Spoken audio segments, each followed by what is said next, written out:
traduction. Merci beaucoup d'être parmi nous. Du bruit!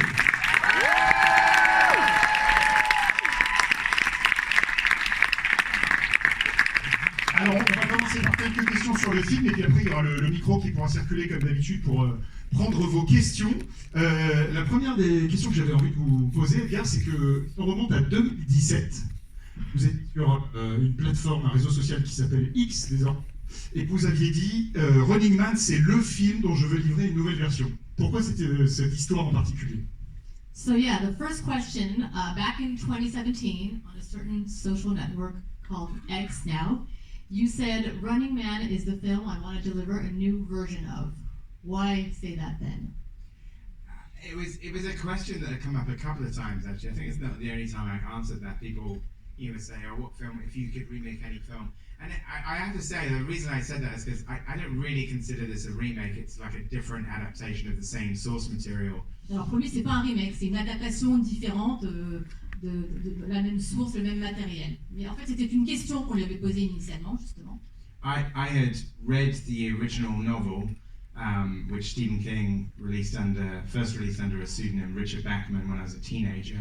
Il avait lu initialement le roman de Stephen King, qui était sorti sous un autre nom lorsqu'il était ado. And I had read the book before I saw the 1987 film adaptation. So I was. Il avait lu le livre avant de voir l'adaptation en 1987 au cinéma. So I was very aware that if you've read the book, that the 1987 version didn't really adapt the book at all. So I was thinking, oh, there's like a whole other movie in that book. So that was the reason I thought it would make a great new version. Donc il était bien conscient que ce qu'il a vu en 87 était très différent du livre. Donc il s'était dit, il y a une toute autre version qui peut être faite. Et ce qui est intéressant, c'est que vous parliez de Stephen King et de la version de 87 portée par Arnold Schwarzenegger. Le film, vous l'avez fait un peu adouber par les deux. Est-ce que vous pouvez nous raconter ça? Yeah, talking about Stephen King and Arnold Schwarzenegger, they kind of dubbed the new version. Can you tell us a little bit about that? Yeah, I mean, Stephen was involved in the process in the sense that we had to send him the adaptation, and he approved some of the casting as well. And having been a fan of his since I was at 12, I had contact with him over the years because he'd always been really generous about my films, and even way back in 2004, he'd given a press quote for Shaun of the Dead, which was wild to me. So there's two things. Like, he read the script and loved it, and loved the adaptation. Déjà, il était en contact avec Stephen King à travers les années, il a toujours été fan de lui depuis qu'il a 12 ans, et de toute façon, Stephen King avait un petit peu son mot à dire et devait valider certaines choses par rapport à la nouvelle adaptation. But him loving the script added a new pressure, because when you're making a movie, you have to live up to the film that's in your head. Oui, du coup, ça mettait quand même un petit peu la pression, parce que lorsqu'on fait un film, on a envie vraiment que ça soit à la hauteur de ce qu'on a en tête. But now I also had to live up to the film that was in his head. Mais alors là, il y avait aussi l'image que Stephen King avait dans sa tête. And so I think through the entire production, I was like, I can't let Stephen King down. Tout au long de la prod, il disait, je peux pas décevoir Stephen King. But he loved the finished movie. He's like really wild about it, which is amazing. Il a adoré le film terminé et a trouvé ça incroyable. And then another thing that happened only a couple of days ago is that Arnold Schwarzenegger watched the movie in Los Angeles, and me and Glenn met him after the screening, because you might have seen that his face appears briefly, and he had to give photo approval. Alors, Arnold Schwarzenegger a lui-même vu le film à Los Angeles. Vous avez peut-être vu dans le film que vous venez de voir qu'on le voit brièvement à l'écran, donc il fallait qu'il approuve cette image. Et donc Glenn Powell et Edgar l'ont vu à l'issue de la projection. And so he was watching it, this was only a couple of days ago, and we went to the screening room, and I was getting really nervous before, because I was thinking, oh my God, what if he hates it? And then he came out of the screening room and saw us, and the first thing he said was, he goes, oh my God, it is fantastic. And then the second thing he said, he goes, it looks like it was so hard to make. Il a trouvé ça fantastique et il a dit que ça avait l'air très difficile à faire. So I was very happy that sort of like it got the approval of both Stephen King and Arnold Schwarzenegger. Du coup, il était ravi d'avoir eu l'approbation et de Stephen King et de Arnold Schwarzenegger. Et vous avez un très bon accent autrichien. Very good Austrian accent, by the way. Thank you. Ah, I didn't do it in front of him. Vous l'avez pas fait devant lui, par contre. Alors, vous êtes britannique. Est-ce que le fait de ne pas être américain, ça permet d'avoir le regard juste sur ce sujet et sur la société américaine, de pouvoir faire le petit pas de côté? The fact that you're British and not American, did that allow you to have the correct, input and outside on what you describe and show in this film? That's a good question. I mean, my co-writer Michael Bacall is American, so I think the sort of combination. It's quite satirical, but then the book is pretty satirical as well. Like the book is maybe sort of like more sort of obviously dark and gritty, but Stephen King, I think, has an underrated sense of humor and a very dark sense of humor. So that was very present and correct in the book. Alors c'est satirique, mais le roman était satirique aussi. Et il dit que Stephen King a un sens de l'humour assez dark et satirique lui-même, et ça reste quand même assez présent dans le film. Vous travaillez, je crois, sur l'écriture du projet depuis 2021 avec votre co-scénariste. Est-ce que l'évolution du monde et de la société américaine en particulier a fait que vous avez dû retravailler constamment l'écriture tellement les choses devenaient un peu dingues? You had been working on the writing this since 2021. Is what happened, in the world and in the US, did that make you have to rewrite certain things or change certain things in the process? Not at all. If anything, the world was catching up with what we'd written. Pas du tout, au contraire, c'est le monde qui rattrapait un peu ce qu'il avait écrit, justement. On l'a vu dans le film, donc c'est un jeu télévisé. Est-ce que de mettre en scène un jeu télévisé dans un monde un peu futuriste, avec tout ce que ça a outrancier en termes de son et d'image, ça change un peu la manière dont vous avez mis en scène et en tout cas expérimenté des choses dans la mise en scène? So yeah, putting on the screen a game show and everything that it entitles, was that hard in the actual context? Yeah, it was really hard. I mean, everything about this production was hard. I will say the game show is like a lot of moving parts to put together, but it was probably the one part of the film where it felt that you were just watching it kind of happen live. I remember sort of standing there when we did the first bit with Coleman coming on stage with the dancers and the fire and the theme tune and the graphics and the extras going crazy. It was like, oh, this is really happening. I'm not just like capturing this on camera. La scène avec Coleman qui arrive avec tous les danseurs et tout ce qui se passe, il s'est dit, on avait l'impression de regarder ça dans la réalité en fait, c'était même pas du cinéma. Il y a quelque chose qui est intéressant dans le film, plein de choses intéressantes, mais sur l'univers qu'on voit en arrière-plan. C'est-à-dire que c'est un univers que vous expliquez pas forcément en détail, que vous nous laissez découvrir au fur et à mesure, vous ne donnez jamais l'année où le film se passe. Pourquoi le fait d'avoir mis ça un peu en sous-texte, cet univers dystopique? Yeah, the whole universe in the background, you never, first of all, never give the year in which it takes place. Is that on purpose, or why this whole sort of mystery around the whole universe in the background of what's happening? I think, as you may or may not know, the Stephen King book is set in the year 2025. Alors, le roman de Stephen King, il était écrit en 2025. Enfin, passé en 2025. The cover of the original 1982 book says, "Welcome to the year 2025, where the best men don't run for president, they run for their lives." Ah oui, la couverture disait « Bienvenue en 2025 » où les meilleurs ne courent pas pour être élus président, mais pour leur vie, en fait, pour sauver leur vie plutôt. But the reason we didn't say the year in the film is there's a lot of sci-fi films that I love, but often they don't go far enough with the date. And, I wish we were living in the 2001 that was in the 1968 film, but we're not. And, something like Escape from New York, they say the year is 1997. So we thought, let's not put a year on it at all. Let's imagine like it's a different 2025. That was the idea. En fait, Edgar, il est fan de science-fiction, mais il a dit en fait, ça va jamais assez loin au niveau de la date, donc il a préféré ne pas parler de date. Et imaginons que ce serait comme ça en 2025. Alors, le running man, c'est Glenn Powell. Parlez-nous de votre travail avec lui, du choix, parce que j'avais lu que vous le compariez un petit peu à un Bruce Willis de Die Hard, une sorte de John McClane moderne, et sachant qu'aussi il a dû être adoubé et accepté par Stephen King. Tell us about picking Glenn Powell for the role. Apparently you compared him a little to Bruce Willis in the Die Hard movies, and he also had to be... Stephen King a dû... Stephen King also had to approve the choice of Glenn Powell. Well, I mean, about that.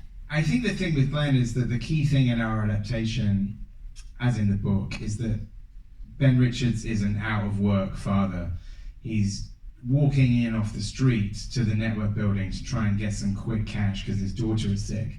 And I think when I say Die Hard, I mean the first one. Because in the first one, even though John McClane is a cop, you do feel like he's out of his depth a lot of the time. And it just makes it more exciting because you think he could die at any second and he's wildly... La comparaison, c'était essentiellement avec le premier Die Hard, parce qu'en fait, Ben Richards, le rôle de Glenn Powell, est un papa au chômage qui se dirige vers la chaîne de télé pour vraiment essayer de faire des sauts un petit peu rapidement. Et c'était plus l'image par rapport à Bruce Willis et son rôle dans le premier Die Hard.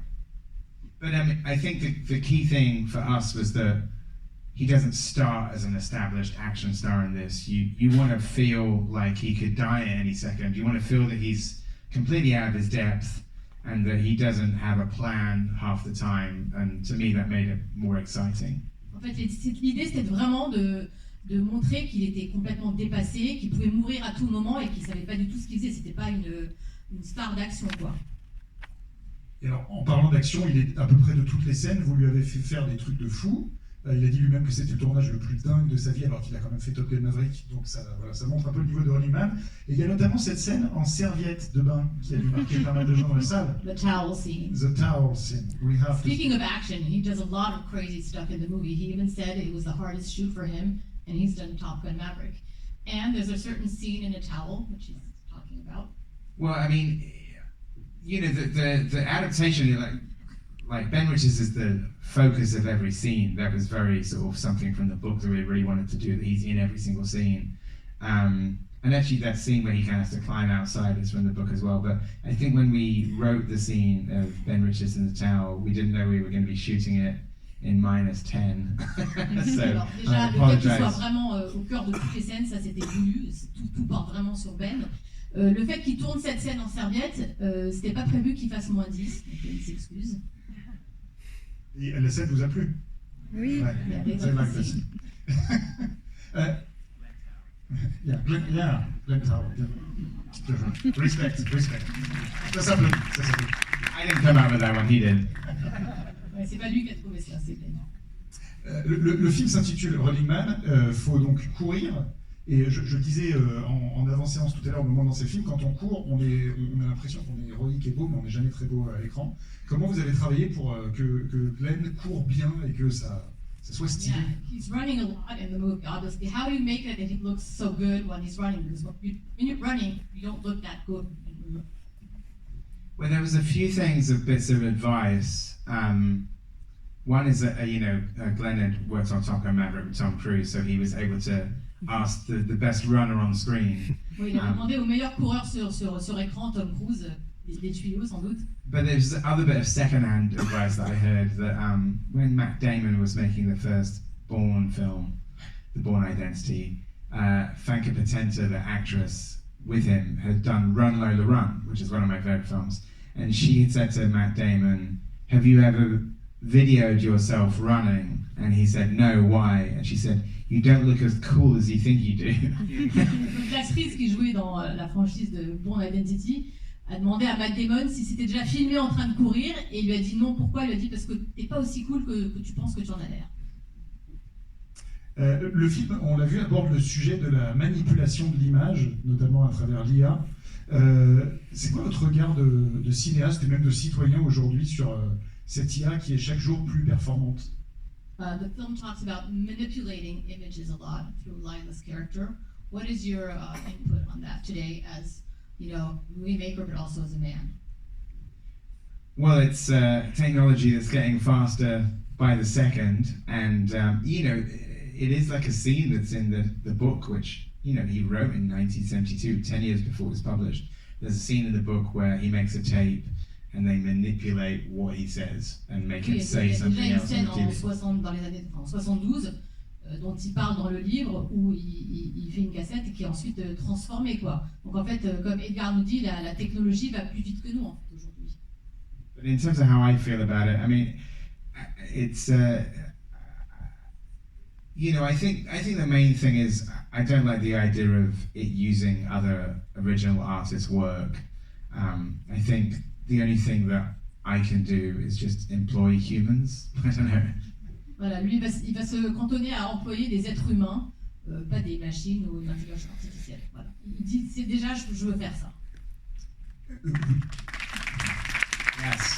downward tilly norward. Vous disiez à l'instant que Stephen King avait été justement prophétique en anticipant tout ça dès 1972.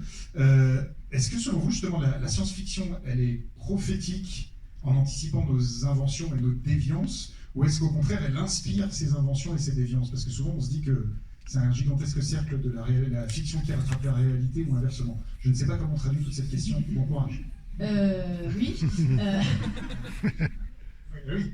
Est-ce que la science-fiction inspire ou est-ce qu'elle... Do you think science fiction inspires or it's sort of reality is caught and it's the other way?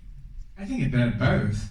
I mean, I think the best of genre filmmaking, holds like a funhouse mirror up to where we are or where we're heading. Sort of the style of this is we wanted to be like retro-futuristic. We thought if it was in an alternate 2025, that some things had become more advanced in the uptown areas and everything else had regressed. Oui, en fait, ils ont voulu que ce soit un petit peu rétro-futuriste, qu'il y ait certaines choses, notamment dans la région uptown, qui soient vraiment avancées, et d'autres choses qui ne paraissent pas aussi avancées. Dernière question de mon côté avant de vous laisser la parole, donc peut-être commencer à vous signaler pour demander le micro. Votre film s'inscrit dans la longue lignée des adaptations de Stephen King au cinéma. Ça a commencé en 78 avec Carrie. Moi, ça m'intéresse de savoir quels sont vos préférés et pourquoi. Et plus largement, pourquoi vous pensez que Stephen King raconte aussi bien et invente aussi bien les histoires. Yes, your film is one of the many adaptations of Stephen King novels, which started with Carrie. He would like to know why and which is your favorite adaptation.